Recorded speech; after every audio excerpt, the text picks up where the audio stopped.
doute remarqué, le thème de la liturgie de la parole d'aujourd'hui, c'est le discernement. Discerner ce qui est important, ce qui est le plus important dans notre vie. Ça, c'est remarquable, il faut le faire. Quand j'étais dans l'enseignement, les jours de rentrée, je proposais aux élèves, sur un cahier plutôt que sur une feuille, d'établir la hiérarchie des valeurs. Qu'est-ce qui, pour toi, est le plus important? Réfléchissez et faites la liste. Ça prenait du temps. Et quelquefois, les élèves me disaient « Père, je me suis trompé, est-ce que je peux modifier ?» Mais bien sûr. Et d'ailleurs, avec notre expérience, nous aussi, nous avons changé notre hiérarchie des valeurs. Ce qui était pour nous le plus important à 15 ans, à 25 ans, à 40 ans, il y a eu du changement. Salomon a fait le bon choix, vous l'avez entendu. Il ne demande pas des biens matériels, ni la puissance, ni la gloire, mais il demande le discernement, la sagesse. Et Dieu, heureux de cette demande, la lui accorde, bien entendu, et lui donne par surcroît ce qu'il n'a pas demandé. Jésus, au moyen des paraboles, nous invite au discernement et au bon choix. La première parabole, et je m'arrêterai là, ce sera celle du trésor. J'expliquais aux élèves la loi sur l'invention des trésors. Lorsqu'on découvre un trésor, la loi, depuis des siècles, est à peu près la même. Elle a changé dernièrement. Celui qui découvre un trésor doit partager avec le propriétaire. 50-50, moitié-moitié.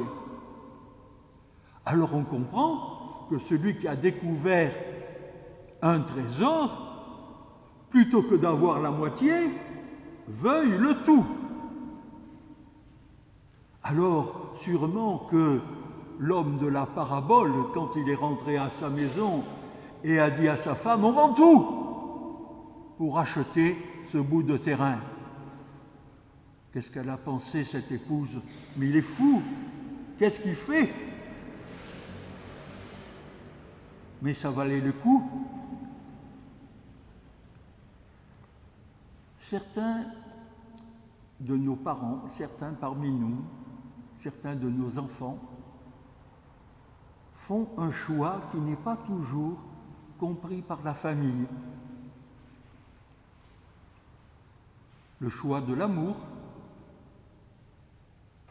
le choix de Dieu en étant prêtre, religieux ou religieuse. Combien de fois j'ai entendu « Quel dommage qu'un tel soit devenu prêtre. Quel dommage que cette belle fille soit devenue religieuse. » Mais non, ils ont fait le bon choix.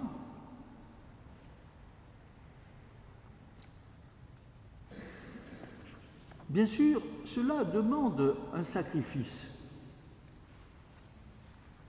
Quand on choisit, c'est qu'on prend un parti et qu'on abandonne les autres. C'est ça. Mais on sait parce qu'on y a réfléchi, que ça valait le coup.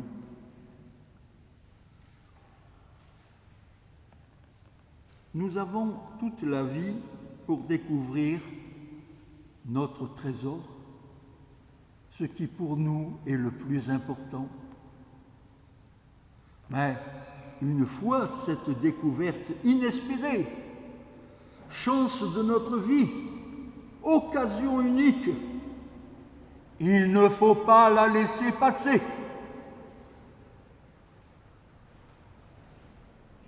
Dire oui au Seigneur, c'est dire oui à Jésus, c'est miser sur le Christ. Saint Paul disait, je sais en qui j'ai cru, je ne serai pas déçu. Pour conclure, je vous invite à invoquer l'Esprit Saint.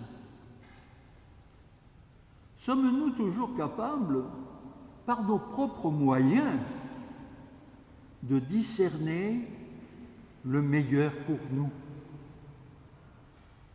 Bien sûr, il y a les moyens d'information, et ils sont nombreux aujourd'hui. Mais il y a surtout l'Esprit Saint qui nous a été donné au baptême et à la confirmation. L'Esprit Saint qui d'ailleurs n'est pas réservé aux seuls croyants. L'Esprit Saint qui donne sa lumière et sa force à tous ceux qui désirent le meilleur. Dans notre prière universelle, nous prierons tout particulièrement pour ceux qui dirigent le monde en ces temps difficiles, afin qu'à la lumière de l'Esprit Saint, ils aient la force et le courage d'agir pour le bien de tous. Amen.